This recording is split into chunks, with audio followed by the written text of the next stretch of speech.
Good afternoon. Thank you very much. Before I begin my remarks this afternoon, I want to say a few words about the ongoing crisis in the Middle East.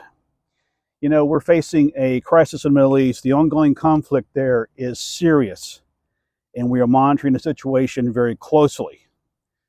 While it may cause some disruptions in the global energy market, I want to be clear here this evening. There is no need for Americans to rush to the gas stations.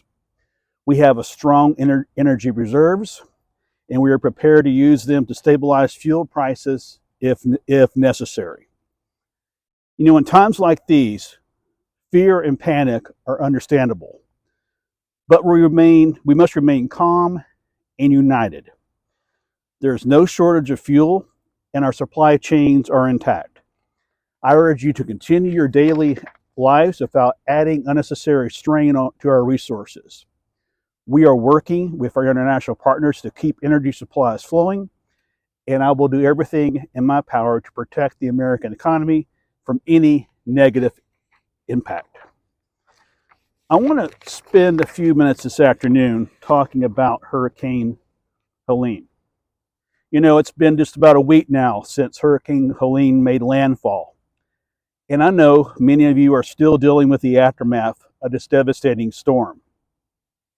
Today, I want to provide an update on the federal response and reassure you that we are fully committed to helping every community affected by this disaster.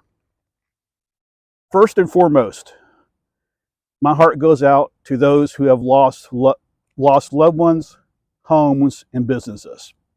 We are grieving alongside you, but we are also standing with you as we're working together to recover and rebuild. Since the storm hit, FEMA has been on the ground coordinating closely with state and local officials. We deployed over 10,000 federal personnel to assist in the hardest impacted areas. Thousands of families have already been rescued and provided shelter, food, and medical care. Power is being restored, and roads are being cleared to ensure supplies and relief can reach everyone in need. I've also activated the full resources of the National Guard and the military to aid in rescue operations, medical evacuations, and supply distribution. We are working around the clock to ensure that no one is left behind, whether in urban centers or rural communities. We know that many of you are still without power, food, and water. The federal government is doing everything it can to speed up the recovery. We are in constant contact with the governors, mayors, and local leaders to get supplies where they are needed. Since this recovery effort began, over 2 million meals and gallons of water have been distributed, and more are on the way as we speak. In addition to emergency aid, I've directed federal agencies to prioritize rebuilding efforts. The damage to homes, schools, and infrastructure will take time to repair, but we will work tirelessly to ensure a swift recovery. I'm also asking Congress to pass a comprehensive disaster relief package that will provide the necessary financial assistance to rebuild and restore our communities. For those of you still in shelters and displaced from your homes, I understand the uncertainty you're facing, but please know you are not alone. We are mobilizing housing assistance and other support to help families get back on their feet.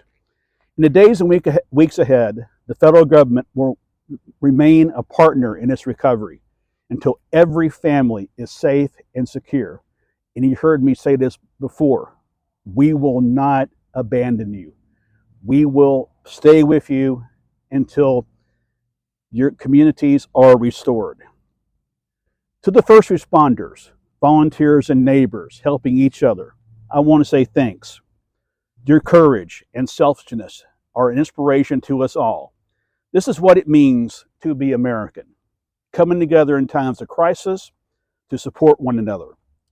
Soon I'll be visiting these affected regions and to meet with local leaders and assess the damage and hear from the people directly impacted by this storm. I want you to know that this administration is with you every step of the way, and we will not rest until the recovery is complete. Thank you very much. May God bless the people of the affected regions, and may God bless our troops and the United States of America. Thank you all very much. Thank you.